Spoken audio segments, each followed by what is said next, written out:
Yo siempre que doy clases le digo a los chicos que están incursionando en el tema del vino que huelan todo lo que se ponga en su paso, bueno o malo, para que empiecen a educar su nariz. De ahí partimos. Si de ahí te das cuenta si te gusta o no te gusta, ¿no? Y sobre todo, servir, porque ese es el oficio del sommelier, servir. La franja del vino está en Baja California Norte. Para abajo no hay nada. Okay. ¿Qué es lo que hace que logremos o que tengamos vides plantadas si no estamos dentro de la franja del vino? La República Mexicana tiene 2 barreras naturales, la Sierra Madre Oriental y la Sierra Madre Occidental, y en el norte la Sierra Gorda. ¿Qué es lo que genera? Que se haga como un embudo, porque la República Mexicana está como así. En este embudo, cuando llueve, todo el agua baja y se permea por todos los estados. Entonces, eso genera, además de las barreras, que se generen microclimas en todas las regiones, lo que te permite tener diferentes tipos de suelo, diferentes tipos de clima para la plantación de la vid. Aguascalientes, por ejemplo, hace mucho calor, pero en las noches baja mucho la temperatura, lo que hace que la vid pueda madurar de una manera muy bonita. Le dije a mi esposo, ya me cansé, ya no quiero hacer esto. Y me dijo, ¿y qué piensas hacer? Voy a ser mesera. Yo le dije, quiero ser mesera, se rió de mí y me dijo, estás acostumbrada a mandar y vas a ir a servir, o sea, es algo bien difícil. Todo mundo siempre dice, aunque sea de mesero, y no, es algo bien complicado, ¿no? Tienes que ser muy empático, tienes que saber vender, pero es un oficio maravilloso, a mí me encanta. Y empecé desde cero, ¿no? Como garrotera, y después fui aprendiendo cosas. Y un día el dueño de Simón, que se llama César, es mi jefe, al que quiero mucho, me dio la oportunidad de arrancar el proyecto de Simón Vinos Mexicanos. Y cuando me incursioné en el mundo de la sommeliería, hice mi diplomado, empecé a asistir a varios eventos, obviamente enfocados hacia el vino, ¿no? Y pues me encontré con mucho bluff, ¿no? Y además el algoritmo de todas las redes sociales siempre me mandan vino, ¿no? Y todo ese algoritmo está fuera de la realidad que vivimos en México, ¿no? Gente muy bien vestida, súper maquillada, producida en lugares impagables para los mortales como nosotros, recomendando vino. Entonces ahí, y además de asistir a los eventos del vino en los que yo llegaba, pues como siempre me he visto, pues me veían medio feo, ¿no? Como de la de limpieza o qué, ¿no? Entonces yo me molestó un poco el por qué, el entender el por qué en México tenemos el vino como muy... lo vemos muy... exactamente. En este episodio de Business en la Cocina platicamos con Nancy Facúndez, mejor conocida como sommelier de barrio. Nancy no solo representa a Simón Vinos Mexicanos y a Vinícola El Aguaje, también está cambiando la manera en que hablamos del vino en México. En su canal Sommelier de Barrio comparte contenido directo y sin poses, donde el vino deja de ser elitista y se convierte en algo cotidiano, divertido y honesto. Charlamos sobre servicio, vino mexicano y por qué el vino no necesita ritual, solo ganas de disfrutar. Un episodio con sabor a Pet Nat, auténtico, espumoso y sin pretensiones. Si vendes vino o simplemente te gusta, este episodio es para ti. Síguenos en tu plataforma favorita, dale me gusta y comparte este contenido con quien creas que pueda ser interesante. Ayúdanos a que otros bizneros conozcan. Hola, bienvenidos a su podcast Business en la Cocina. El día de hoy estamos con una gran invitada y además sommelier, Nancy, bienvenida. Hola, muchas gracias por invitarme. No, a ti por acompañarnos. Nancy, tienes un canal muy interesante que se llama Sommelier de Barrio. Platícanos un poquito cómo empezó esta idea de... entiendo que es como mostrarle al mundo la accesibilidad y la versatilidad que tiene el vino y cómo se pueden maridar con cosas tan mexicanas como los tacos, ¿no? Platícanos un poquito más de cómo nació la idea. Pues mira, la idea surgió precisamente por el tema de la sommeliería, ¿no? Cuando me incursioné en el mundo de la sommeliería, hice mi diplomado, empecé a asistir a varios eventos, obviamente enfocados hacia el vino, ¿no? Y pues me encontré con mucho bluff, ¿no? Y además el algoritmo de todas las redes sociales siempre me mandan vino, ¿no? Y todo ese algoritmo está fuera de la realidad que vivimos en México, ¿no? Gente muy bien vestida, súper maquillada, producida en lugares impagables para los mortales como nosotros, recomendando vino. Entonces ahí, y además de asistir a los eventos del vino en los que yo llegaba, pues como siempre me he visto, pues me veían medio feo, ¿no? Como de la de limpieza o qué, ¿no? Entonces yo me molestó un poco el por qué, el entender el por qué en México tenemos el vino como muy... lo vemos muy exactamente. Entonces la gente piensa que el vino solamente es para ciertas élites y que no tenemos ni derecho ni accesibilidad al mismo, ¿no? Entonces de ahí surgió la idea de, bueno, pues entonces ¿por qué no cambiarlo, no? Si nosotros como sommeliers o como comunicadores del vino ponemos esas mismas barreras, pues vamos a seguir quejándonos de por qué no se ve. Aparte ese status quo. Exacto. ¿Por qué no se vende el vino? ¿Por qué la gente no se acerca al vino? Porque tú mismo estás haciendo tu club de Toby, ¿no? Entonces de ahí surgió, dije, bueno, voy a hacer un canal o voy a hacer contenido en el cual le demuestre a la gente que el vino es para todos, ¿no? Todos podemos tomar vino, que la copa sí importa, pero no es necesaria. El vino se hizo para disfrutar. En el viejo mundo la gente lo toma del diario, es como un alimento, y aquí tendría que ser lo mismo. Entonces de ahí surgió la idea de sommelier de barrio, y yo la verdad es que lo hice para incomodar. Okay. Y se me salió de las manos. Ya me empezaron a pedir hacer más contenido y pues aquí estamos. Qué padre, qué padre. Digo, la verdad es que es una iniciativa muy padre. Además, creo que el vino, bueno, no sé si está de moda o se está escuchando más acerca del vino, porque justo creo que hay muchos viñedos, como casi el caso de este que nos dijiste de Aguascalientes, que bueno, Aguascalientes hace muchos años fue una región vinícola y de repente desapareció. Y ahorita digo que bueno que están saliendo nuevos productores y nuevos viñedos y nuevos sabores, ¿no? que podemos disfrutar. Sí. ¿Quieres platicarnos un poquito de este viñedo? Claro, bueno, mira, Vinícola El Aguaje es un proyecto que ya tiene 12 años. Sin embargo, apenas este año empezaron a buscar salir al mercado. ¿Qué es lo que sucede cuando compras un viñedo o plantas una vid? Tienes que esperar de 4 a 5 años para sacar tus primeras pruebas. Los vinos no están listos hasta después. Conforme va evolucionando la vid, va teniendo... Digo, perdón, te voy interrumpiendo, pero también para que la gente pueda entender y nosotros también. ¿Por qué es esto? Porque la vid está muy joven.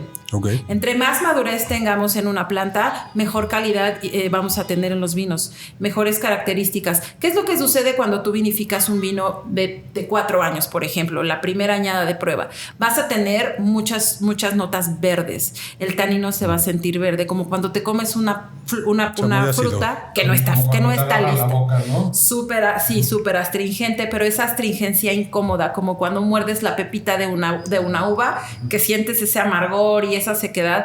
Entonces el vino cuando pasan esos 4 años y sacas tu primer prueba, ahí vas a ver si el vino o si la uva te va a dar para tener vinos de calidad. Entonces conforme van pasando los años, el vino tiene que ir mejorando. Ese es el deber ser. A veces el clima, la tierra y muchas cosas que vienen que no tienen nada que ver con la planta influyen para que no suceda. Pero en teoría, cada año el vino tiene que ser mejor. Pero entonces, ¿esto es porque la tierra madura en cuanto a nutrientes, en cuanto a la planta es la que madura. La planta. La planta es la que madura.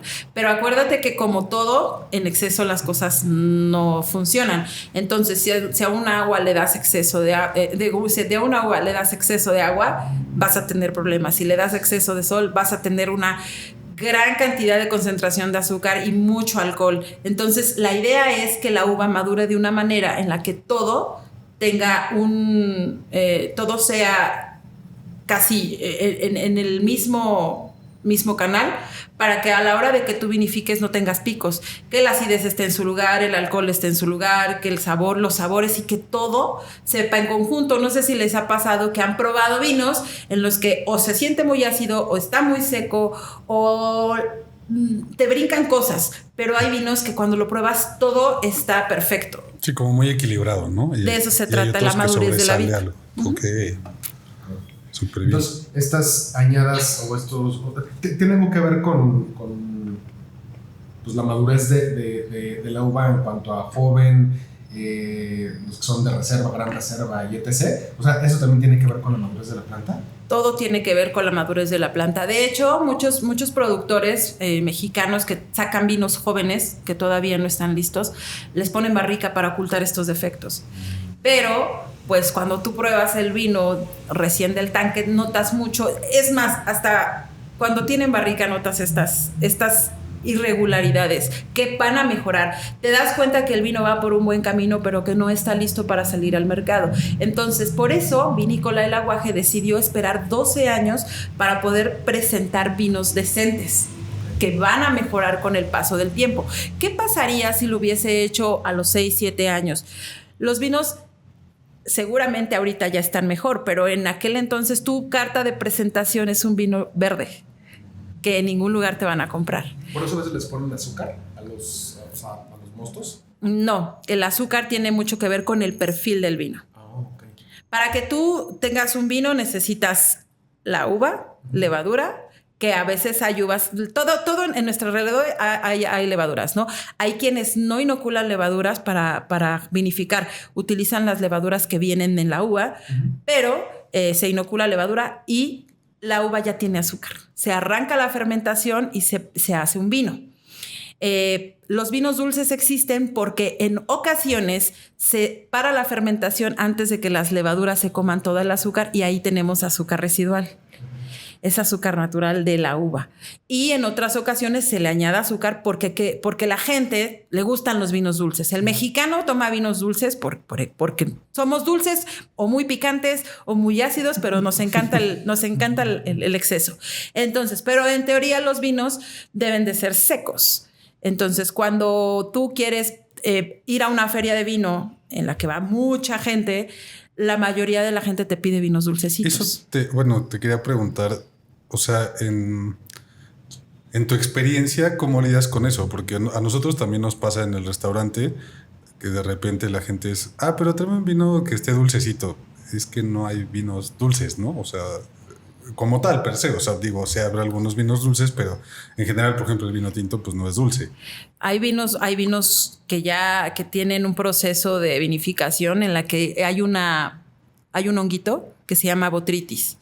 Son vinos botritizados que hacen en Chablis, en Alemania, en Italia, en los que ese hongo hace que la uva tenga mucha concentración de azúcar y son vinos dulces, pero son vinos naturalmente dulces, no son vinos dulces natural, o sea, son vinos que son dulces por naturaleza y son deliciosos. ¿Qué es lo que sucede? Mira, a mí no me conflictúa porque yo empecé tomando vino dulce. Okay. Es raro que alguien desde el inicio te diga, yo desde niño mi papá me dio a tomar vinos súper secos, porque la primera impresión que nos dan cuando empezamos a tomar vino siempre es, esto sabe horrible, porque está muy seco, muy astringente, tiene miles de cosas, son vinos muy complejos y por supuesto que no los vamos a entender. Entonces, cuando a mí una persona, yo trabajo en un wine bar, me llega su primera experiencia con vino y me preguntan, ¿qué me recomiendas?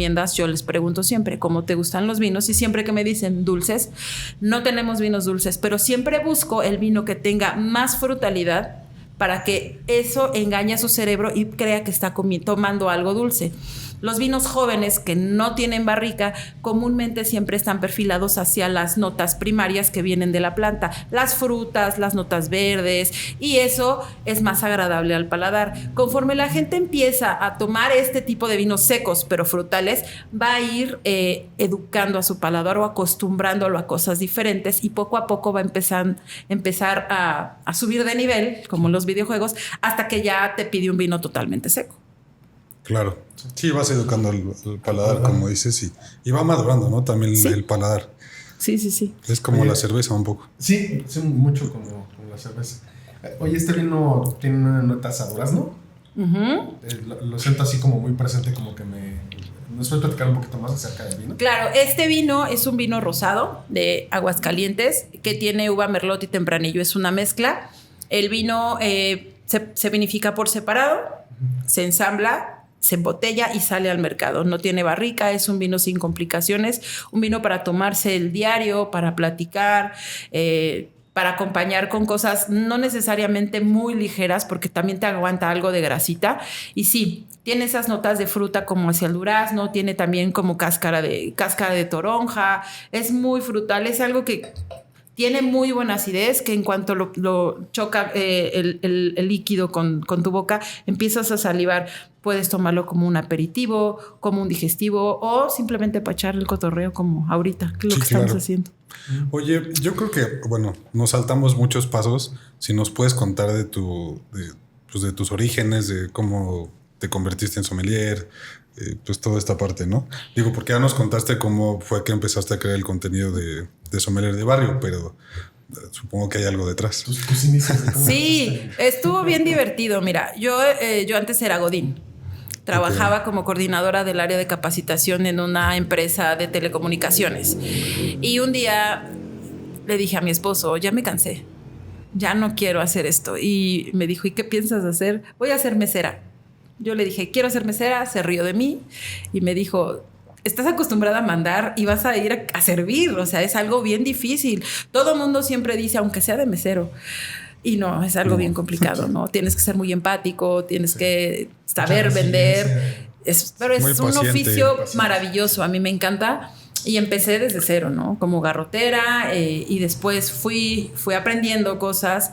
Y un día el dueño de Simón, que se llama César, es mi jefe, al que quiero mucho, me dio la oportunidad de iniciar, de arrancar el proyecto de Simón Vinos Mexicanos. Y lo primero que le dije yo fue, pero no tomo vino y no me gusta el vino.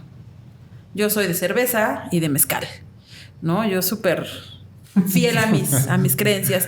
Y él me dijo, yo te enseño, no pasa nada.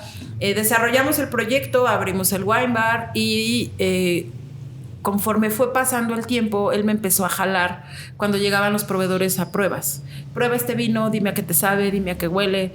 Y empezó a ver aptitudes para desarrollar en el vino, ¿no? Entonces, un día llegó un sommelier y me dijo, ¿eres sommelier? Yo no, soy mesera. Y me dijo, pues deberías estudiar para sommelier. Tienes buenas métricas para que lo logres. Y platiqué con mi jefe y le dije, oye, ¿qué crees? Que me dijeron que podría desarrollarme, ojalá me pudieras apoyar con la mitad de una colegiatura para hacer el diplomado. Y me dijo, no, te la pagamos. Y empecé. Y ya. Wow. Y de ahí me enamoré del vino, me enamoré del mundo del vino y creo que, o sea, quiero compartir esa experiencia que yo tenía, ¿no? Porque yo también tenía esa idea de que el vino no era para mí y desde la experiencia es lo que yo quiero compartirle a la gente, que sí podemos, todos podemos tomar vino y el vino es para todos y es algo muy bonito. ¿Cómo llegas a ser profesora de la Escuela Nacional de Sommeliers? En una cata. Okay. Fui a una reunión con un proyecto que se llama Cava Merché. Es un proyecto que se encarga de dar la expresión de todas las regiones de México en cuanto al vino, ¿no? Tiene vinos de Aguascalientes, Baja California, Querétaro, y lo que busca es que la gente entienda que no todos los vinos son iguales. Él hace catas cada mes y me invitó e invita a mucha gente del medio, ¿no? Empresarios, restauranteros y sommeliers y clientes. Y sacó al mercado un vino nuevo y dijo, la China va a dar la cata. Yo di la cata y al final se me acercó el director de la Academia Nacional de Sommeliers y Gastrónomos y me dijo, ¿no quieres dar clases? Y yo pues trabajé en el área de capacitación, di capacitaciones muchos años y dije, pues sí, estaría padre. Y sobre todo de vino mexicano, ¿no? Que es a lo que yo me enfoco. Claro que estudié de todas las regiones del mundo, pero me enamoré de México, me enamoré por supuesto de nuestros vinos y todos los vinos que preparan los winemakers en México los hacen perfilados hacia nuestra gastronomía y equivocadamente siempre buscamos platillos bien rebuscados para poderlos maridar. Si se dieran cuenta que con cualquier cosa va bien, eso es lo que quiero yo transmitir. Okay. Oye, se conoce mucho de las regiones vinícolas de todo lo que es la parte de Querétaro y bueno, evidentemente toda la parte de la Baja. Uh-huh. ¿Qué ¿qué pasa en el Bajío? O sea, ¿por qué empieza a haber pues, propuestas allá? Pues mira, ya son 17 estados de la República Mexicana productoras de vino, pero todo tiene que ver con un tema histórico. Cuando los españoles llegaron a conquistarnos, los primeros vestigios de vid fueron en el Valle de México, en Chapultepec, pero después de ahí se fueron hacia arriba. El primer viñedo en serio fue Puebla. Y Puebla apenas está resurgiendo. Y de ahí San Luis Potosí, Aguascalientes, Querétaro, bla, bla, bla. El último estado en el que se plantaron vides fue Baja California Norte. Por eso las vides de Baja California tienen más años, porque ellos no sufrieron el tema de cuando la corona española se dio cuenta que el vino de México, de la Nueva España, tenía muy buena calidad, decidieron devastar todo lo que se había plantado y solo dejar vides en las iglesias para consagrar. Entonces, por eso a Baja California no le llegó esta desgracia, y por eso ahí tenemos vinos de mayor calidad, porque las vides ya son vides con mucho camino recorrido. Y ya de más hacia abajo, hacia el Bajío y el centro, pues son vides jóvenes, porque hubo mucho drama en la historia del vino mexicano. Es como un capítulo de La Rosa de Guadalupe.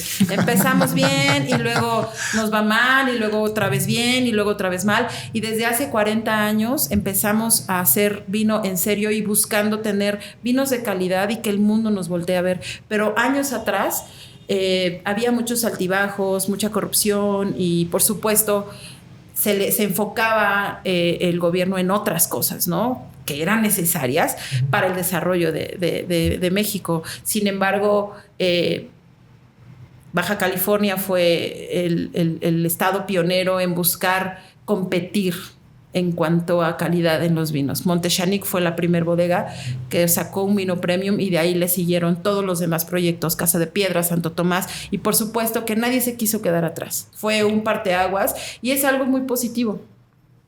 Sí, totalmente.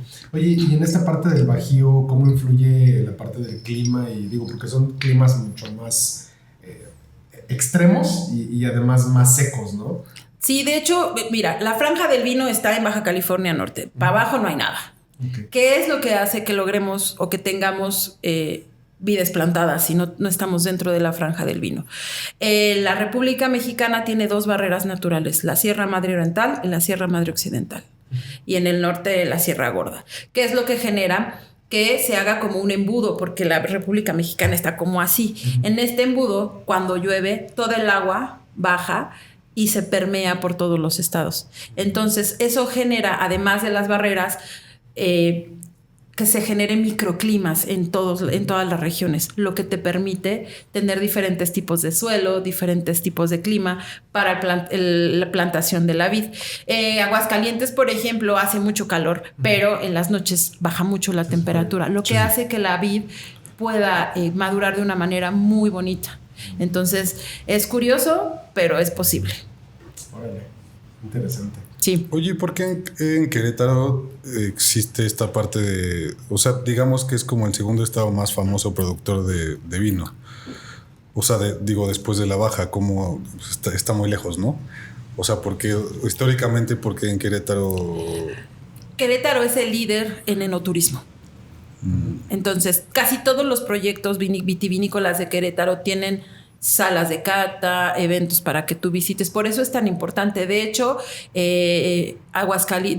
Querétaro ya logró tener una indicación geográfica protegida. Entonces, esa es la primera vez en la historia del vino mexicano que se logra tener una denominación de origen. Esta denominación está avalada por la Secretaría de Economía, la Canirac y el Consejo Mexicano Vitivinícola. Entonces, Querétaro ya es reconocido como un estado con vinos de calidad.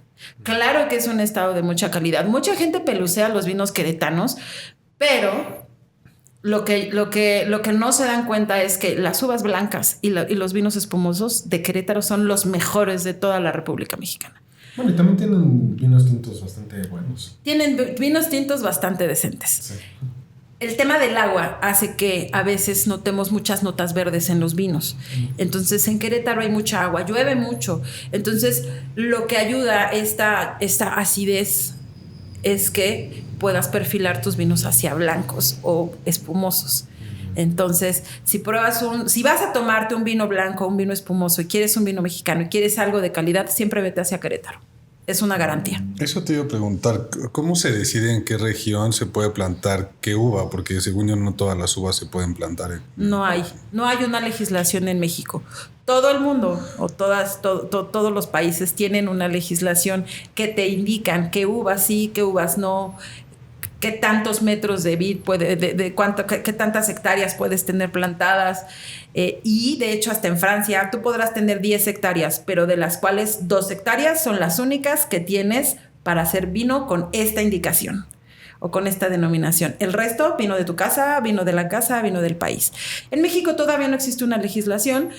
Cada quien hace lo que quiere, planta lo que quiere. A mí me gusta la Nebbiolo, voy a plantar Nebbiolo en mi huertito. Y aunque el vino no se dé o la planta no se dé, ¿qué es lo que pasa si no se da la planta? La quitas y plantas otra y vas probando. Para eso están los ampeleólogos, los agrónomos, para que hagan un estudio y te digan, aquí, en tu pueblito, en tu tierrita, solo puedes plantar estas uvas. Pero como tal, una legislación todavía no existe. Estamos en desarrollo todavía. Entonces, seguimos en pañales todavía. Sí, totalmente. Wow. Bueno, es que 40 años es muy poco, ¿no? Muy para poquito, una claro. cultura de vino es poco tiempo. ¿Y sabes qué se está haciendo o hacia dónde están moviendo la aguja? O sea, pues las organizaciones que lo están promoviendo. Pues mira, el Consejo Mexicano Vitivinícola está haciendo muchas cosas. Por ejemplo, lograr que Querétaro ya tenga una denominación. Sin embargo, no solo tiene que ver con el tema de un consejo, ¿no? Tiene que ver con todo, el gobierno. Los hilos se tienen que mover, depende de lo que digan las grandes masas o las grandes cabezas. Y pues realmente creo que su preocupación no va hacia el vino, ¿no? Va hacia otras cosas. Entonces es un trabajo que va a costar mucho tiempo, pero creo que nosotros somos la generación del cambio y vamos a, si nos aferramos como chundo al metro, vamos a lograr que se logre tener esa... que se tome en serio el vino mexicano, ¿no? Sí, totalmente. Oye, entonces, a ver, ¿trabajas en el wine bar? Ajá. ¿Das clases? Sí. Y aparte trabajas con la Casa Vinícola, ¿no? De Aguascalientes. Así es. Y asesoro también restaurantes en cuanto a la carta de vino y destilados. Ok. ¿En qué momento haces todo eso? ¿O cómo te organizas? No tengo idea. No, pues sí. A ver, justo Simón es el lugar que me vio, que me vio la chispa. Y es un lugar de noche. Entonces en el día y en la tarde tengo todo el tiempo para hacer todo lo demás. Sí, claro. ¿Cómo? Bueno, mi pregunta va en dos sentidos. Primero, ¿cómo o cuál es como el método correcto para probar un vino, para poder degustarlo? Y de ahí derivarlo hacia, o cómo lo bajas hacia un restaurante, cómo pueden seleccionar su carta de vinos y, o sea, qué mezcla debería o sería la ideal para tener o implementar en una carta. Pues todo tiene que ver con la carta de alimentos. El vino es algo muy maravilloso, pero lo que es el vino es un complemento para enaltecer la gastronomía en general. Entonces, lo que tienes que hacer para poder seleccionar una buena carta de vinos en un restaurante o en un centro de consumo es primero ver qué hay. ¿Qué hay de comida, no? Imagínate que yo empiece a asesorar una carta de mariscos y de productos del mar y crudos y me vaya hacia tintos muy robustos, porque a mí me gusta ese perfil de vino. La gente va a llegar y va a decir, bueno, qué padre está tu carta de vinos, pero ¿no? ¿Con qué? O sea, dime. Entonces, sí va... Es un trabajo muy bonito porque comes mucho y tomas mucho. Pruebas los platillos y con base a las texturas, los sabores, la acidez y mil cosas, empiezas a pensar en miles de cosas, miles de vinos de le iría bien a un blanco tal o a un rosado tal o a un tinto con este perfil, de tal país, de tal región, con cierto grado de mineralidad, con cierto grado de acidez, todo tiene que ver, ¿no? ¿Y qué es lo que haces para hacer eso? Buscas distribuidoras o productores de vino, los citas al lugar, te sientas a probar los vinos y ahí es donde dices, porque no vas a decir, este vino que probé en un festival, me gustó para este platillo, porque siempre hay muchas propuestas y cada vez salen más. Entonces, lo que haces es buscar entre el catálogo de un distribuidor todos los vinos que perfilan hacia lo que tú estás buscando y catarlos todos. Sí se puede, porque hay vinos que no te van a decir, la botella cuesta 40,000 pesos y te la voy a abrir nomás para que me digas si lo vas a encartar. Por supuesto que no. Sí, claro. Entonces pruebas y cuando ves, cuando te da el ahí es cuando decides qué meter. Pero por supuesto que todo va enfocado hacia la carta de alimentos. Claro. ¿Y cómo se prueba un vino? O sea, ¿cuáles son los pasos, digamos, adecuados para empezar a degustarlo? Pues mira, hay una guía de cata que te enseñan en la escuela, que es primero la vista, luego el olfato y luego el gusto. La vista yo casi no le hago caso porque hoy en día está la tendencia de los vinos naturales o vinos de mínima intervención que no se filtran. Entonces, si yo veo un vino que tiene sedimento, el deber ser es regrésalo porque el vino no está bien, pero pues ya no es así. Entonces siempre es irte hacia la nariz primero oler el vino para ver si no tiene un defecto, ¿no? Si el vino tiene un aroma que no debería tener de las características organolépticas de un vino, pues ahí lo regresas, ¿no? ¿Qué olores podrían como llamar la atención? El más común es el corcho. El corcho se hace con la corteza del alcornoque. Cuando se fabrica, se lavan y se lavan con cloro. Cuando no se llega a hacer un buen lavado del corcho, quedan residuos, lo que hace que se genere un aroma como a trapo sucio mojado. O a cartón. O sea, como la choquía. Cartón húmedo. No es choquía. Como un trapo sucio mojado. Cartón húmedo, el ropero de tu abuelita de 1000 años que nunca abrió. Eso huele. Entonces, cuando hueles eso, dices, tu vino tiene un defecto. Puede ser también el olor a acetona. Mucha gente, o sea, a mí me tocó, ¿no? Que habría un vino que estaba ahí en la vitrina de los recuerdos de 15 años, primera comunión de la casa, y lo olía y olía acetona, olía barniz, y pues como uno no sabe, dice, pues es normal, ¿no? A eso huele. Está bueno, ¿no? Pues cuando hueles un mezcal huele a puro alcohol, ¿no? A la primer nariz siempre es de órale. Sí. Entonces se te hace muy común y te lo tomas y el vino está mal, el vino tiene un defecto, ¿no? Entonces el detectar, el trabajo de un sommelier es servir, es hacer que la experiencia del vino o de los destilados para el cliente sea maravillosa. Sí. No es, yo sé de vinos y soy, no, somos unos sirvientes, somos unos meseros con conocimientos, eso es lo que somos, ¿no? Porque también me ha tocado que, la sommelier, güey, estoy para servirte, o sea, para recomendarte. Entonces, nuestro trabajo es eso, ¿no? Viene desde que descorchas una botella de lo que sea, es revisar que no tenga nada, que esté perfectamente en buen estado para que los comensales la puedan disfrutar. Entonces, también por eso me pasa también que cuando servimos un vino en una mesa y le damos la prueba a la primera persona, siempre me preguntan, ¿y qué pasa si no me gusta? Pues si no te gusta, ya ni modo. Es para que veas si el vino está correcto. Está bueno, sí, y claro. Ya. Ok, yo pensé que era para... Y mucha gente sí, o sea, hasta se quedan como de ¿qué hago? Me lo tomo, lo veo, ¿ok? Y se ríen, lo oxigenan, lo prueban. Está bien.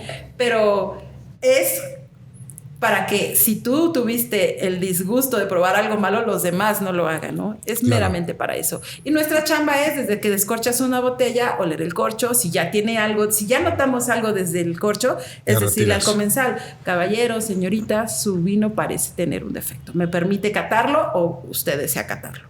Lo catamos y ya decimos, no, vamos y cambiamos la botella.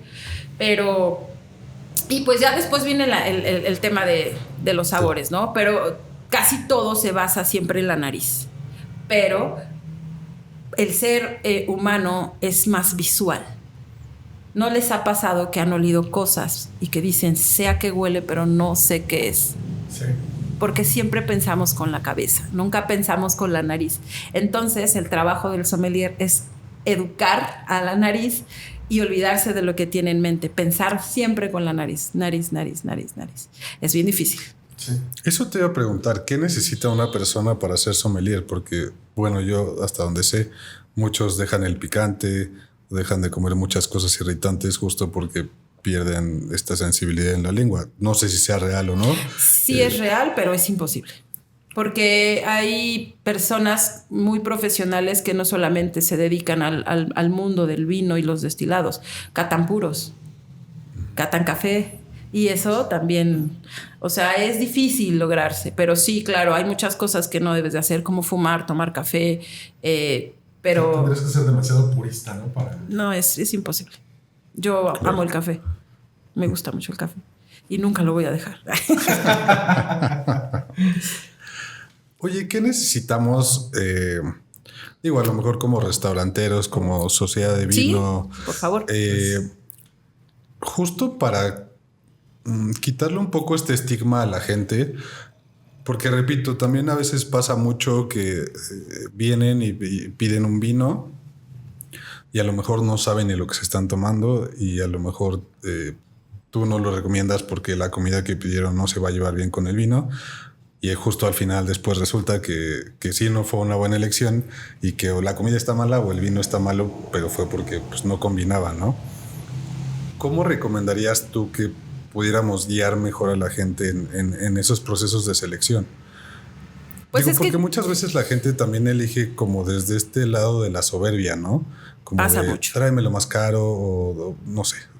Y no siempre estilo, lo más ¿no? caro es lo que más te Sí, va a no. gustar. Y bueno, pues sí, tiene mucho que ver con el tema de la labor de venta que hace un mesero. Por eso es importante la capacitación. Independientemente de que exista un sommelier no puede atender a todas las mesas al mismo tiempo, pero sí se puede capacitar al personal, ¿no? El sommelier o el productor o el distribuidor de el destilado o el vino o el fermento que vas a encartar debe de venir y debe de decirle a todo el personal y le debe de dar a probar lo que estás teniendo en la carta. Es como, ¿cómo voy a recomendar un corte del negocio donde yo trabajo si no sé a qué sabe? Es lo mismo con las bebidas. Tienen que probar todo. Y sí, todo parte desde el servicio, ¿no? Cuando tú te sientas en la mesa, siempre te dicen, sugiere esto, vende esto, hay que acabarnos esto, ¿no? Y llega el cliente y te dice, oye, a mí se me antoja un corte con este perfil, este término y acá. Podría sugerirle para acompañar N cantidad de cosas, ¿no? El vino, el mezcal, el tequila, el whisky, lo que quieras, ¿no? Si tú ya conoces perfectamente a tu cliente, el cliente te va a preguntar, ¿y con qué me lo voy a tomar? A mí siempre me preguntan eso. ¿Y ahora qué me voy a tomar?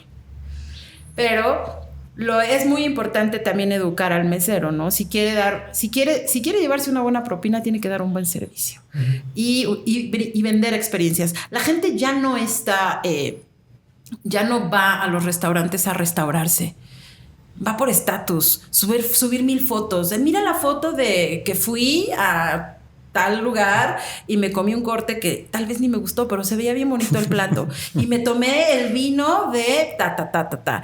Entonces, la gente olvida esas cosas de estar subiendo fotos a las redes sociales para que vean que tiene una vida maravillosa cuando tú le das una buena experiencia. Se olvida que tiene que quedar bien con el mundo y se acuerda que tiene que quedar bien consigo mismo. Cuando tú le vendes esa experiencia al cliente, le brindas un buen vino, un plato con el que va a explotar un mundo de sabores en su paladar, se olvida del celular y se dedica a comer y a degustar sus bebidas. Entonces, todo parte de la labor de un mesero, ¿no? Siempre he dicho... Hace rato lo dije, el trabajo de un mesero no es algo fácil, es algo a lo que te tiene que gustar, tienes que amarlo porque compartir algo que te gusta y que te apasiona con alguien es algo que también a ti te alimenta, ¿no? Entonces, hoy en día mucha gente, muchos centros de consumo reclutan gente que solo necesita la chamba y que no tiene la pasión y que solo te dicen qué te quieres tomar, qué te quieres comer y te lo llevan a la mesa y se olvidan de ti. Entonces, pues todo parte desde el centro de consumo. Bueno, pero ¿cómo podríamos cambiar también esa percepción? Porque al final, yo creo que mucha gente no sabe que los meseros son de las personas en el mundo que más ganan dinero. O bueno, al menos en México son de las profesiones pues mejor pagadas, ¿no? No son mejor pagadas. Bueno, o sea, los más clientes bien, les dan un buen incentivo por el servicio que se les brinda. Tienes razón. Sí, lo planteé mal. Pero al final también es una profesión que la gente pelosea mucho. O sea, que es como, ay, como mesero, ¿no? O cómo me voy a dedicar a eso, ¿no? Y no se dan cuenta que atrás, pues hay mucho arte para ser mesero. No es para todos. Sí, no. A mí me sorprende mucho, ¿no? Que puede llegar mucha gente pretenciosa, sentarse en una mesa y saber menos de lo que tú sabes. Sí, totalmente.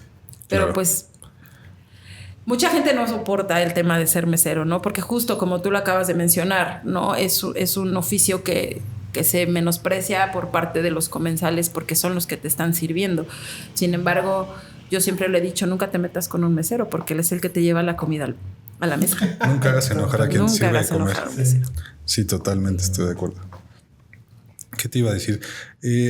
Bueno, ¿y qué necesita una persona para ser sommelier? Digo, ok, quedamos que en esta parte ortodoxa pues no se puede dejar absolutamente todo, pero ¿cómo sigues entrenando a tu nariz? Que dices que es con lo que piensas hoy en día. Existen muchos cursos. Una vez que tú te certificas, todavía te tienes que preparar. Es lo mismo que Claro. cualquier profesión. Un psicólogo, un médico, un arquitecto, un ingeniero, no se van a enfocar a lo que estudiaron en el año que estudiaron, ¿no?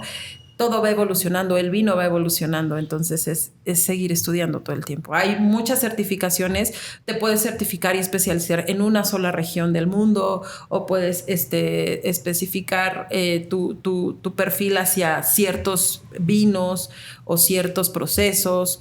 O sea, hay una gama de 1000 cosas que puedes hacer en el mundo de la sommelería hasta poder estudiar enología. ¿Tú crees que valga la pena comprar de estas cajitas que traen como los aromas? O sea, para una persona normal que quiere aprender más sobre vino. Ajá, justo Claro, como para educar cualquiera la puede nariz. ser sommelier.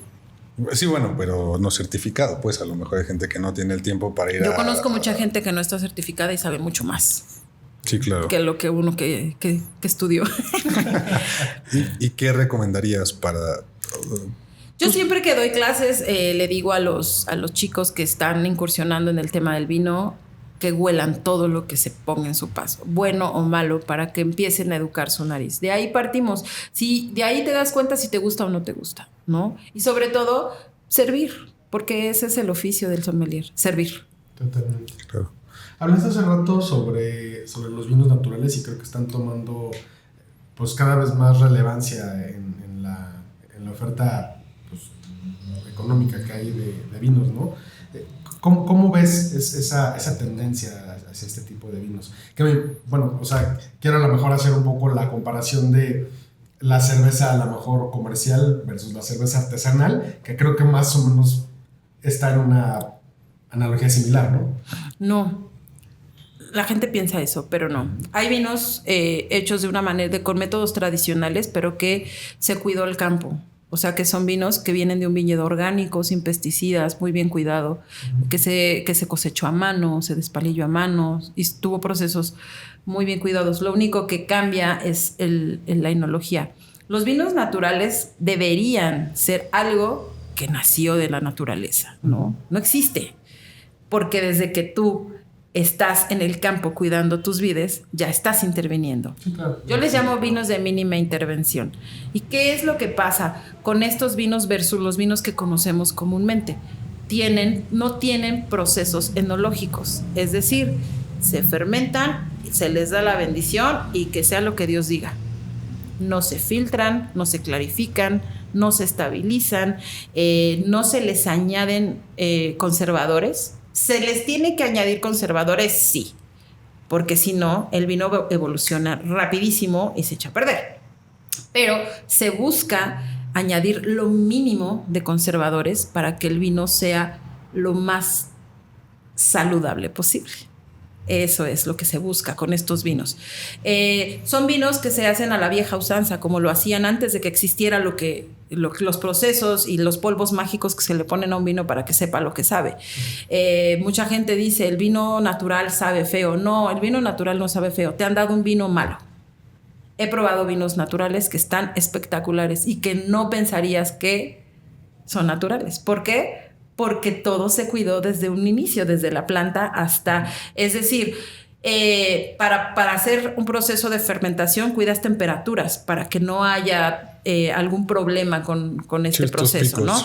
Entonces, pues no voy a intervenir, pero sí voy a estar al pendiente de que la temperatura no suba o no baje para que el vino salga bien, ¿no? Entonces, hay vinos naturales que se venden como naturales que tienen defecto. Y la gente le vendieron esa idea de que así son los vinos. Y no es así. Son vinos con defecto.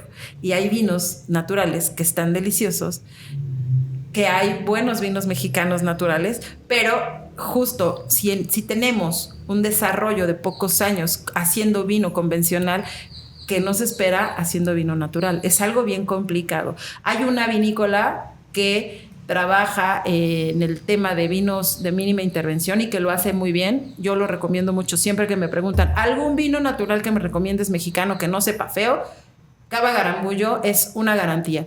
Los winemakers de esa bodega estudian mucho y están muy involucrados con este proceso de lo que el campo te da o lo que la tierra te da, se lo tienes que devolver. Entonces practican biodinamismo, tienen su viñedo orgánico y hacen las cosas maravillosas. Y ellos son los asesores enológicos de muchas bodegas de vinos de mínima intervención. ¿Son de México? Son de México. ¿Dónde están? En San Miguel de Allende. Órale. Pues habría que probarlo ahora. Sí, tienen que probarlo. No los había escuchado. Justo yo tenía esa percepción, lo que toda la gente dice, es que saben feos. Saben re feos. Sí, hay cosas muy feas, hay cosas muy malas. También hay un proyecto de... Saben hasta como fermentados. Pues es que es un fermento, ¿no? Sí, claro. O sea, todos los vinos de mínima intervención te van a dar notas secundarias, puro fermento. La levadura, pero una levadura rica. Los vinos espumosos hechos de método tradicional tienen esa nota de levadura, como panecito, masa madre. Eso te dan también los vinos de mínima intervención. Pero si notas un aroma de levadura ya echada a perder, pues entonces ya no está bien el vino, ¿no? ¿Qué es lo que sucede mucho con los vinos de mínima intervención que no están bien cuidados? Te huelen a paja mojada, a charco, a suciedad, huelen a un establo ahí. Más, no sé, como más molesta, ¿no? El tema de la acidez en el vino. Sí. Entonces, pero sí hay proyectos muy bonitos que sí están muy comprometidos con hacer vinos naturales de muy buena calidad. Oye, y... Perdón. ¿Cómo seleccionas qué lugares vas a visitar para tu proyecto de contenido? Primero, para empezar, pues es el vino, ¿no? Las vinícolas me buscan y me dicen, oye, ¿me puedes hacer un video con mi vino? Punto número 1. Primero, el vino tiene que ser accesible. No voy a hacer contenido de ir a un puesto de tacos y vender un vino de 700 pesos, porque qué sentido tiene, ¿no? Mejor esos 700 varitos me los gasto en un cartón de caguamas o 2. Claro. La verdad, es que eso es lo que pensamos las personas mortales, ¿no? No voy a gastarme 700 varos y irme a comerme un vino en tacos. O sea, no me viene ni por la mente. Sí, claro. Entonces, yo lo primero que le digo a la vinícola, tú me debes de dar qué vino quieres que se le dé promoción. Tal vino. ¿Cuánto cuesta? Si el vino está arriba de 500 pesos, no puedo. Éxito. Ve con alguien que sí lo pueda comunicar. Pero si es un costo, calidad-precio accesible para todas las personas, ahí es donde yo digo sí, jalo, ¿no? Pido siempre que me manden 3 botellas de la misma etiqueta, una para probar el vino y saber con qué lo maridaría, la segunda para hacer el video y la tercera yo le dejo una botella de vino a los propietarios del negocio para que prueben el vino con su comida. ¿Qué es lo que se llega a dar si el cliente, si el dueño del establecimiento o el gerente o el taquero o la quesadillera lo prueban y les gusta? De ahí partimos oye, pero ¿y cómo le hago para vender el vino? Vende vino en lata. Es un puesto, ¿no? Obviamente no vas a descorchar una botella y que al final se te merme porque solo vendiste una copa. Eso te iba a preguntar. ¿Qué opinas de eso, del vino en lata? Es una maravilla. El vino en lata es una maravilla. Es algo que llegó en un buen tiempo, ¿no? La gente ya está empezando a acercarse al vino. Cada vez vemos más contenido de vino en todos lados. Entonces, Abrir una botella de vino implica terminártela. Porque si la guardas en el refrigerador, el vino evoluciona y cuando te acuerdas que tenías vino ya está hecho vinagre. Claro. O ya no está en buenas condiciones para tomarse. Entonces, ¿qué es lo que hacen? Vendían antes unas botellitas que tenían 2 copas de vino. El vidrio es carísimo. Sí. Una botella, tan solo una botella de medio pomo de vino, te salen 350 pesos. ¿Qué sentido tendría comprarme algo que me va a costar lo que me cuesta una botella de 750 mililitros? Pues no jala. De ahí partimos a la lata. La lata trae 2 copitas de vino y es lo único que te vas a tomar. Bueno, si eso es lo que pretendes tomarte, porque siempre uno termina tomándose más.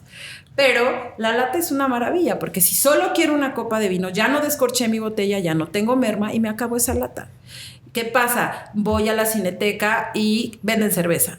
Siempre venden cerveza en los cines, ¿no? ¿Y qué crees? Sí me gusta la chela, pero prefiero un vinito. Y mi latita de vino, la abro y la disfruto mientras veo mi película. Y ya no me eché un pomo, me eché 2 copitas de vino, que es lo que dura la película, ¿no?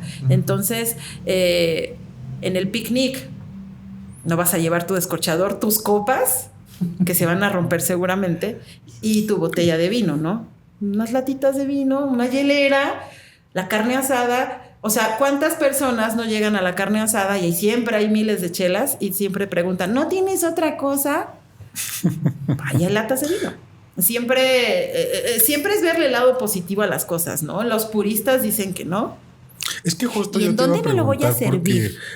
Bueno, una por ese lado y la otra, digo, a lo mejor voy a hacer una comparación demasiado burda y quizás no valga la pena, pero, por ejemplo, la gente que toma coca dice que la coca de vidrio no sabe igual que la de lata. No sé si el vino pueda sufrir un poco lo mismo, ¿sabes? Digo, yo sé que es inocuo el aluminio, pero no sé si no pueda tener algún... Para nada. Mira, la ventaja que tienes en una lata de vino es que no le entra oxígeno. El oxígeno hace que el vino evolucione. Claro. Las latas son de vinos jóvenes, no son vinos de guarda que vas a tener ahí 40 años, porque no vas a guardar una 40 años en el refrigerador. Son vinos para tomarse ya. Entonces son vinos muy simples, sin pretensiones. ¿Qué haces? Abrir la lata y tomártela.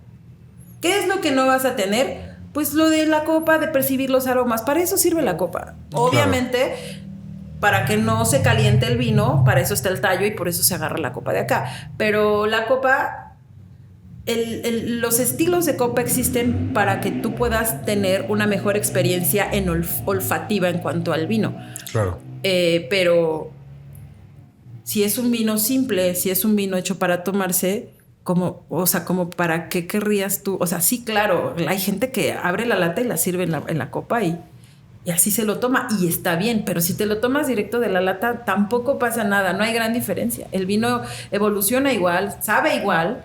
La única diferencia es que, pues si lo quieres oler, pues es una ranurita pequeñita y vas apenas ahí a percibir algunos aromas. Si lo quieres catar, pues tomas una copa y la vacías en tu copa. Pero, pues no están hechos para eso, están hechos para disfrutarse. Oye, y ahora, ¿cómo seleccionas un buen vino? O sea, mi primera experiencia con vino de lata fue con una marca que estaban dando degustaciones en el súper y fue horrible. O sea, el vino sabía muy mal. Y no me quedé yo con ganas de probar otro vino en lata, justamente a lo mejor por esa mala experiencia. ¿Cómo puedes a lo mejor seleccionar un buen vino? ¿O qué marcas recomiendas que vino enlatado? Mira, la mayoría de los vinos enlatados se les inyecta un poquito de carbónico. Entonces todos van a saber como un refresquito, como una burbujita.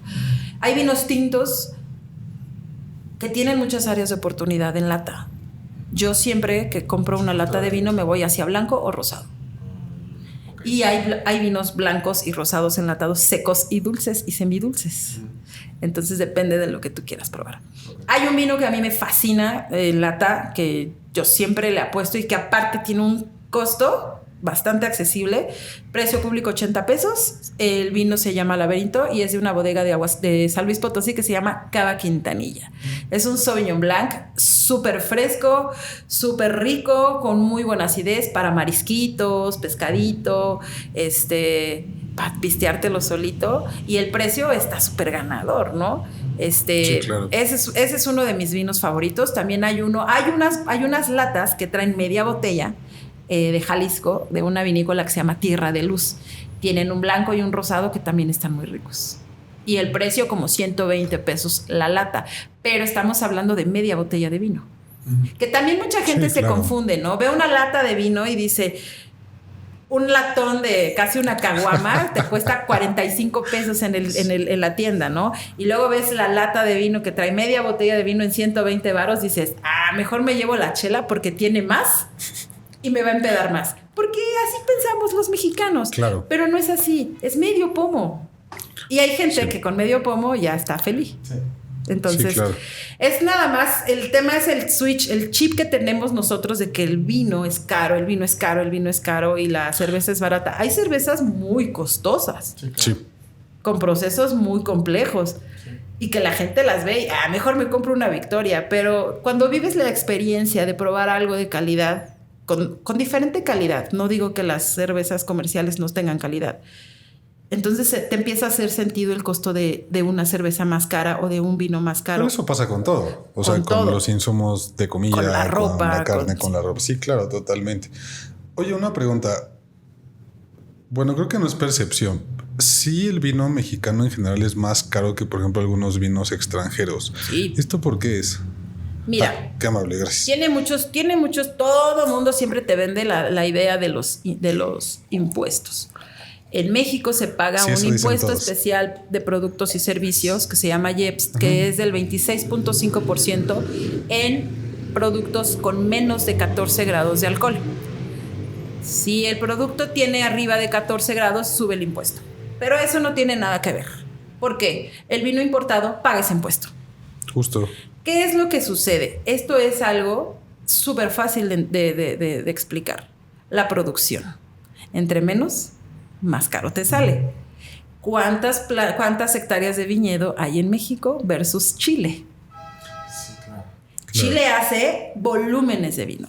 Exporta al mundo cantidades inmensas de vino. ¿Encuentras un vino chileno de 120 pesos en el Oxxo? ¡Claro!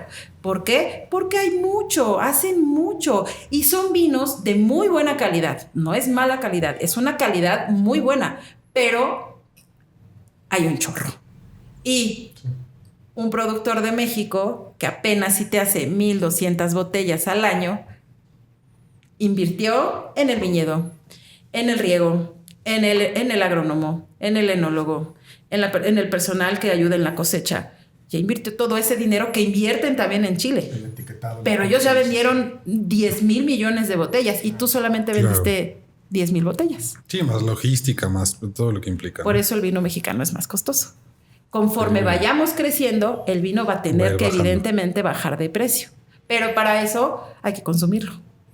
Sí, totalmente. Sí. ¿Crees que esa sea la razón por la que le están dando más auge al vino mexicano? Pues la idea que yo pienso que de impulsar el vino mexicano es porque hay competencias en el vino mexicano. Tenemos producto de calidad y hay que presumirlo. No creo que sea para bajarle el precio. Yo creo que más bien es demostrarle al mundo y al mismo mexicano, porque el mexicano es el primer detractor del vino mexicano, que el vino hecho en México está muy bien hecho. Bueno, pero mi pregunta no iba tanto en el sentido de bajarle el costo, sino más bien en producir más. Y en Claro. que haya más producción y más competencia, que haya más empresarios que se animen a... Por supuesto que sí. Hoy en día muchos productores de vino se dedican a otra cosa. Tienen otro ingreso que les ayuda a soportar su proyecto de sueños, ¿no? De hecho, muchos lo hacen como hobby, ¿no? Porque Casi no todos les da los negocio. productores de vinos te platican. Es que yo me dedico a X. Y un día fui a Burdeos y me enamoré del vino y llegué y planté mi viñedo aquí. Y cuando te empiezas a hacer números dices, no, a mí ni me alcanza ni para una parcelita en mi patio, ¿no? Entonces, es un hobby, es una pasión, pero también estos dueños de proyectos, ellos lo que hacen es querer compartir su pasión por el vino. Y claro que te van a presumir su proyecto porque pues es su bebé. Claro. Entonces, claro que todos buscan crecer e invitar a personas a hacerlo. En la historia del vino mexicano existe un personaje muy importante, parteaguas para el crecimiento del vino en Baja California, que se llama Hugo da Costa. Todo el mundo lo conoce. Es el dueño y enólogo de Casa de Piedra. Lo que hizo Hugo fue justamente invitar a los productores de uva a vinificar sus uvas. ¿Qué pasaba? Yo tenía mis hectáreas de viñedo y se las vendía a los grandes, ¿no? Y los grandes me decían, te voy a pagar 10 pesos por una tonelada de uva. Y yo le decía, el campesino le decía al productor, es que mi uva cuesta 15. Pues a ver quién te la compra. ¿Son 10 pesos o te la quedas? Y entonces el campesino se quedaba como, ¿qué hago con tanta uva? Pues mejor la vendo. ¿Y qué hizo Hugo? Haz tu propio vino. Si no te quieren pagar lo que cuesta tu uva, haz tu propio vino. Pero no sé, yo te enseño. Hizo la escuelita, invitó a muchos productores de uva a hacer sus propios viñedos y hoy en día existen muchos proyectos que hacen vinos de muy buena calidad de campesinos. Qué padre. Y es muy bonito. A mí me fascina ese proyecto y yo aplaudo mucho el trabajo de Hugo da Costa porque lejos de buscar un beneficio para él, compartió lo que más le gusta para las personas. Eso es algo que no todo mundo hace hoy en día. Bueno, y aparte también está fomentando el tema del comercio justo. Sí. Entonces eso está padre. Admirable. Sí, totalmente. Qué padre. Oye, y lo de el proyecto de Instagram, ¿siempre empezaste así o al principio tú comprabas tu vino, escogías el lugar y tú ibas? Sigo comprando vino. Ok. No, no o sea, soy, no siempre es que la marca no me considero pida... ni influencer ni nada de eso. Yo hago mi proyecto porque me gusta, ¿no? Y porque la banda me dijo, ay, es más, y ahí va la China, ¿no? Otra vez. Pero no necesariamente me tienen que buscar. Si yo veo un vino que está calidad-precio interesante para maridar con algo de la calle, lo compro. Y voy y hago mi video. ¿Y qué es de lo más interesante que te ha tocado o que has descubierto en este ejercicio? A mí me pasó algo bien curioso cuando fui a maridar un vino de Parras, Coahuila, con barbacoa. Porque a mí no me gusta la barbacoa. ¿No te gusta? No me gusta la barbacoa. Okay. Pero lo probé y dije, con barbacoa esto yo creo que va muy bien. Entonces me fui a un local de barbacoa y mi amigo Mau, que es es un cliente, es fotógrafo, que me ayuda a grabar y editar los videos. O sea, todo ha salido de Simone, todo. Llegó bien emocionado y me dice, China, ¿qué vas a pedir? Y yo, pues yo quisiera no pedir nada, pero ya estoy aquí. Y me dijo, no, pero está muy buena la barbacoa. Y yo, es que no me gusta la barbacoa, no como barbacoa. Pero bueno, pide lo que quieras y ya lo probamos. Y cuando probé la barbacoa, pues había barbacoa, ¿no? Dije, pero cuando la probé con el vino dije, Mau, tienes que probar esto. Esto está maravilloso. No puedo creer que el vino haga esto para que algo que no te guste, ¿no? Y ahora, si como barbacoa, tiene que ser con vino, porque solito no me lo trago. ¿Cambiaste la perspectiva hacia la barbacoa? El vino ha hecho que cambie mi perspectiva de muchos alimentos. También una vez fui a una presentación de unos vinos de Baja California a un lugar donde venden puros ostiones. ¿Y no te gusta? Y no comía ostiones, los odiaba. Okay. Pero pues también porque comía de los del mercado, ¿no? Pues es para lo que me alcanzaba. Y solo llegué y vi el menú y dije, ¡ay, no puede ser! Y le dije a mi jefe, oye, ¿me acompañas por una torta? Y me dijo, ¿qué torta de qué, China? No, aquí hay ostiones. Y yo, es que no como eso, sabe muy feo. Prueba uno y si te gusta... Ya la armaste. Y si no, pues te acompaño por tu torta. El chef explicó que eran ostiones recién traídos de la Baja, muy bien cuidados, de una granja, que, o sea, todo muy bonito. Y cuando probé el ostión con el vino dije, volteé a ver a mi jefe y le dije, no, ya no vamos a ir a ninguna tortería, me voy a tragar, me atasqué 20 ostiones naturales y después lo que venía, ¿no? Entonces... Sí, el vino y muchos fermentos y destilados pueden hacer que tu perspectiva de la comida cambie totalmente. No me gusta cocinar.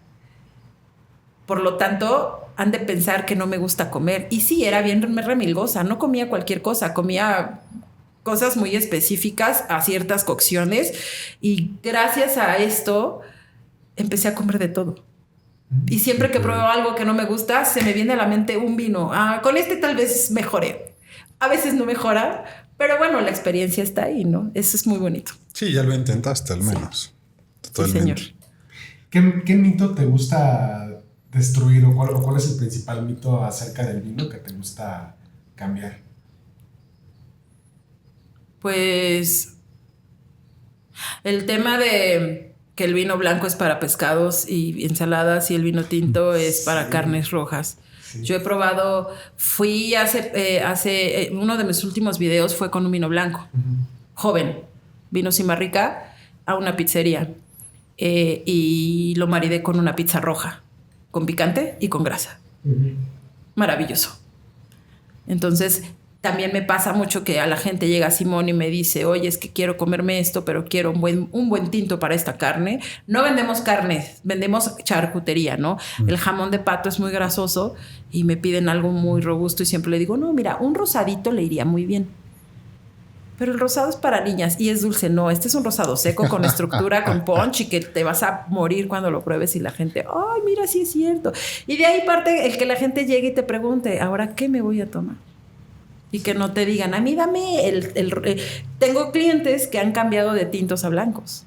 Sí. Y clientes hay blancos muy interesantes. Muy interesantes. Yo soy muy de blancos. A mí me gusta mucho el vino blanco.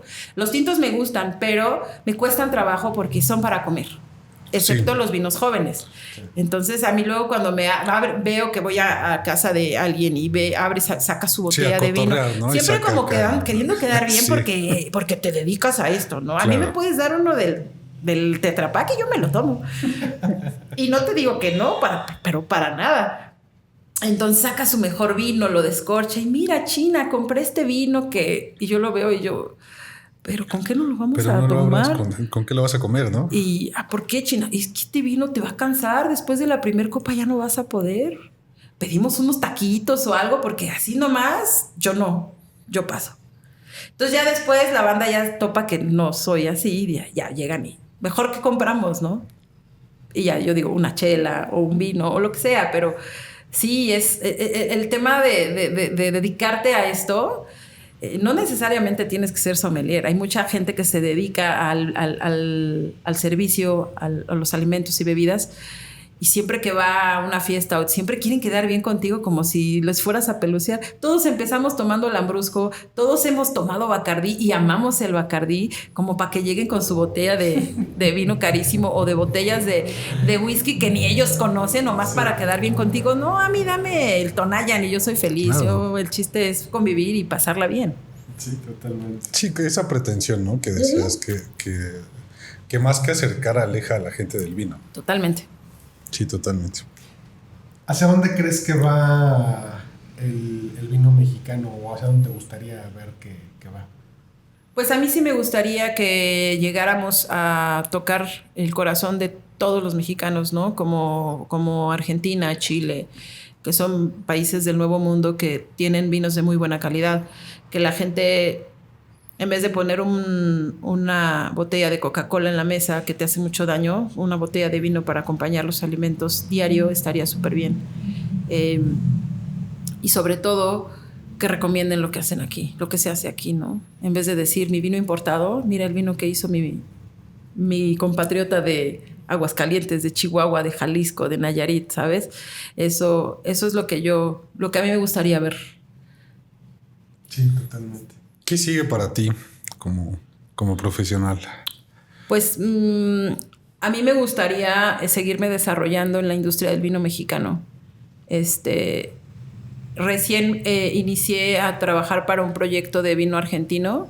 Es un corporativo que da catas de vinos argentinos, ¿no? Entonces voy a dar esas catas.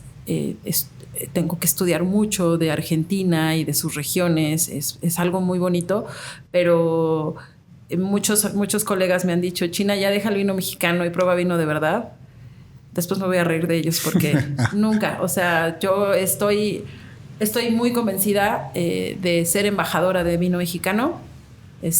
Pongo mi granito de arena como puedo y como con todo mi corazón. Y pues mi futuro sí es representar un estado de la República.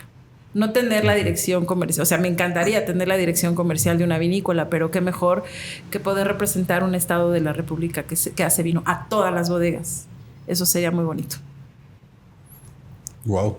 Suena ambicioso. Digo, suena muy pues probable sí. que... Estás trabajando. Hay mucho trabajo, Sí, claro. hay mucho trabajo que hacer y mucho que estudiar, pero pues si el ser humano lo educaron a trascender a través de los hijos o un maestro a través de los alumnos, pues yo que no tengo ninguna de esas dos, yo sí quiero trascender a través del mundo del vino, ¿no? Que la gente se acuerde porque hice algo positivo en mi país, no en otro, porque pues aquí vivo. ¿Existe actualmente como...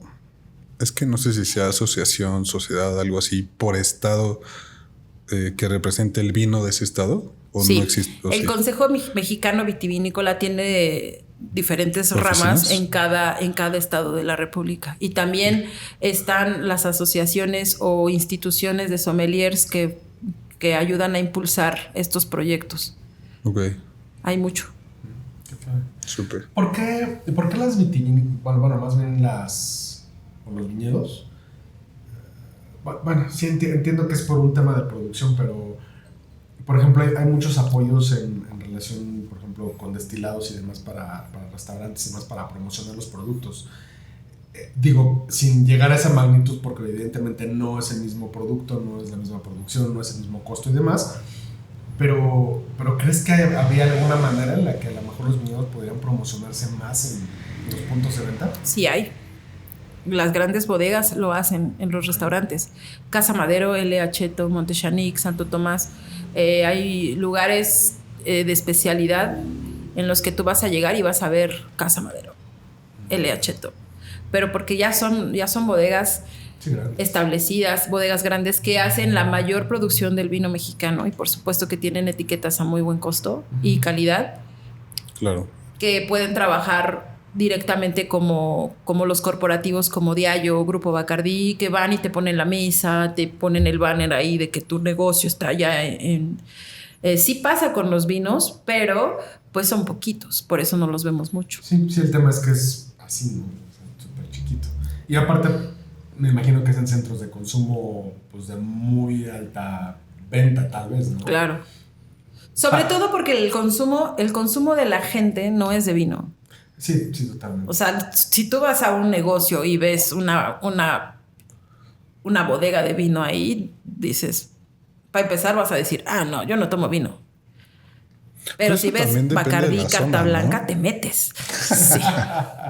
O sea, yo creo que hay zonas por ejemplo, de la ciudad donde se vende mucho más vino que otras. Claro, sí. Roma, Condesa. Están creciendo mucho los wine bars. ¿Crees que como negocio es algo rentable y como hacia futuro algo donde la gente debería poner el ojo? Ya parecen Oxxos los wine bars. Sí. Sí, en serio. Pues mira, yo que trabajo en un wine bar te voy a decir que yo no creo que sea un lugar rentable. O sea, de poner un wine bar y me voy a hacer millonario a los 2 años, 3 años, 10 años, está bien complicado. Creo que también los dueños de estos proyectos son gente apasionada, que quieren compartir su experiencia con el vino. ¿Son más como clubes, podríamos decir? Se podría decir que sí, pero cada vez más gente tiene curiosidad de probar vino, ¿no? Desafortunadamente, en la Ciudad de México, así como existen wine bars, como si fueran farmacias del CIMI, pero bueno, solo hay 2 o 3 lugares enfocados solo al vino mexicano. La mayoría son vinos del mundo. Y su carta tiene 10 etiquetas de México y el resto del mundo. O sea, cuando deberían mi punto de vista es que deberían de tener mayormente vino mexicano, porque el extranjero llega a querer probar cosas hechas aquí, ni modo que llegue de Francia y te pido un vino de Francia. Ya sea que sabe mi vino, mejor dame algo diferente, ¿no? Claro. Pero bueno, tiene mucho que ver también con el tema de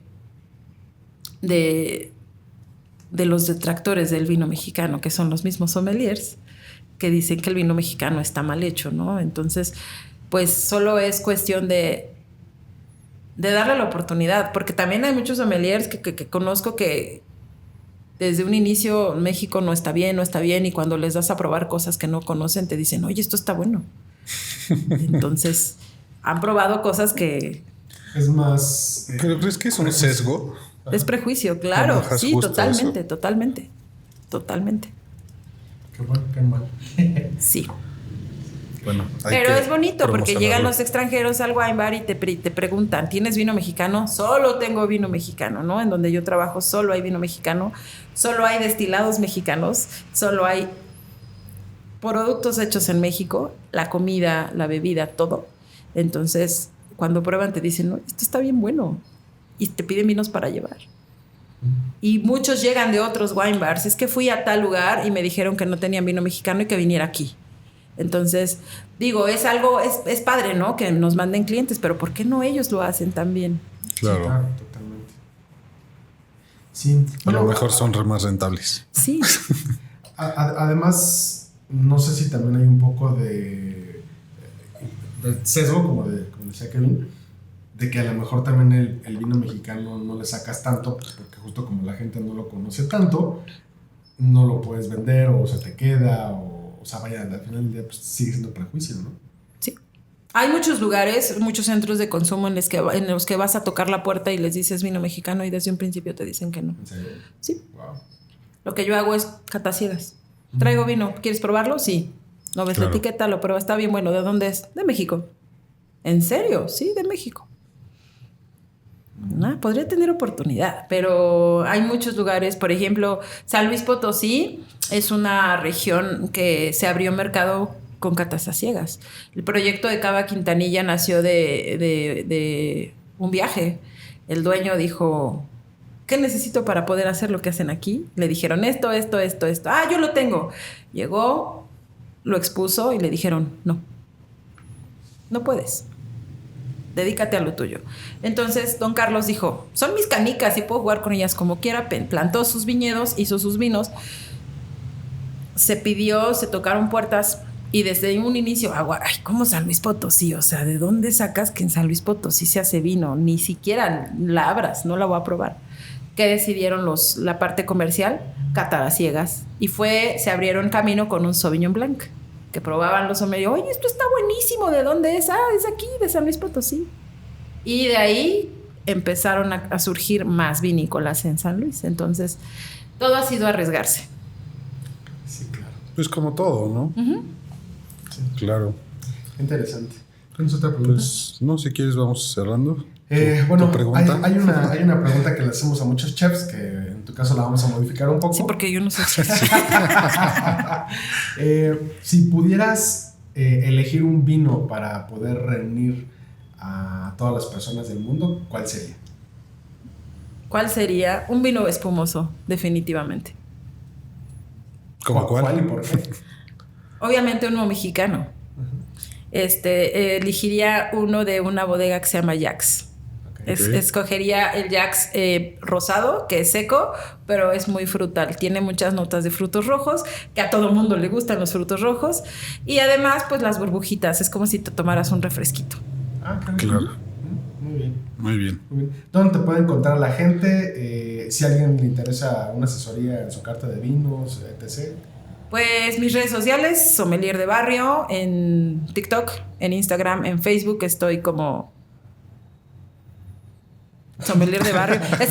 Es que tengo uno que es el personal, claro. y tengo el de Sommelier de Barrio que ni pelo, porque pues Facebook es para los memes. Sí. Entonces, pues no. Que estoy como China Spungen, Nancy. Okay. Y en Simón me encuentran. Y ¿Qué días? todos los días. Todos los días. Y pues en la calle, siempre ando en la calle, soy muy callejera. Ok. Muy bien. Oye, antes de cerrar, más o menos como cuánto cuesta una asesoría. Supongo que depende de la longitud de la carta y demás, Sí. pero promedio. Por ejemplo, una carta como de 10 a 15 vinos. Hay sommeliers que cobran carísimo, pero porque ya tienen una experiencia abismal, ¿no? Que son muy buenos. Pero yo, por ejemplo, la China, por una carta de 16 a 20 etiquetas, cobró como 5,000 al mes. Ok. Hasta que ya o sea, es con capacitación al personal, la curaduría de la carta, la prueba de vinos, y le damos seguimiento. O sea, por si hay que modificar alguno o lo que sea. Sí. Ok, súper. ¿Más o menos cuánto tarda en implementarse? 3 meses aproximadamente. Ok. Ujú. Está muy bien, está bastante decente. Sí. Súper. Pues muchas gracias, Nancy. No, gracias a Muchas ustedes gracias. por invitarme y por hablar de vino mexicano. Eso se agradece siempre. Sí. Para el vino mexicano. La Sí. verdad es que hay muy buenas opciones. Sí, déjenos sus comentarios, denos like, síganos, compartan esto con quien cree que le puede interesar y nos estamos viendo en el siguiente episodio.